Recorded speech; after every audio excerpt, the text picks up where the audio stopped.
అర్పించడం నా గౌరవం. నేను యాదవాడ నరసింహారెడ్డిని. ఈ రాయలసీమ మట్టిపై పెరిగిన వాడనే.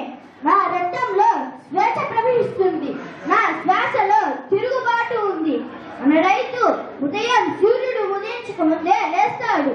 చెమట ఓర్చి పంట పండిస్తాడు. కానీ ఆ పంట మన కడుపుకు రాకముందే విదేశీ పాలకుల గిట్టముల్లో చేరుతుంది. ఇది న్యాయమా? మన శ్రమ వల్ల సుఖాలక వాళ్ళు పన్నులు వేస్తారు. మన బిడ్డల ఆకలి మీద పన్నులే, మన కష్టాల మీద పన్నులే, మన గౌరవం మీద పన్నులే. ఇది న్యాయం? ఇది పాలన లేక దోపిడీనా? నా ప్రజల కేకలు నా చెవుల్లో మారు రోగుతున్నాయి. తల్లులు తమ బిడ్డలకు అన్నం పెట్టలేక ఏడుస్తున్నారు. రైతులు అప్పుల భారంతో నిస్సహాయంగా ఉన్నారు.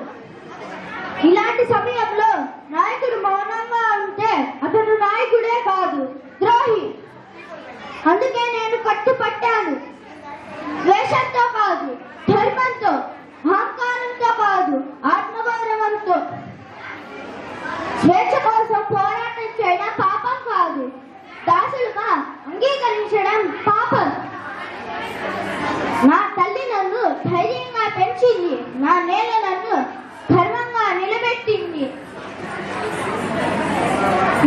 నా శరీరాన్ని మీరు బంధించవచ్చు, నా చేతులకు మీరు గొలుసులు వేయవచ్చు. కానీ నా ఆలోచనకు ఎవరు గొలుసులు వేస్తారు? నా స్వేచ్ఛ స్వప్నాన్ని ఎవరు ఆపగలుగుతారు?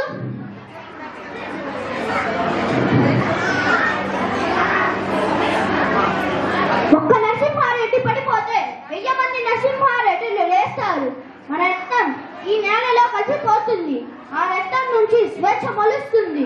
నా మరణం చూసి మీరు భయపడకండి.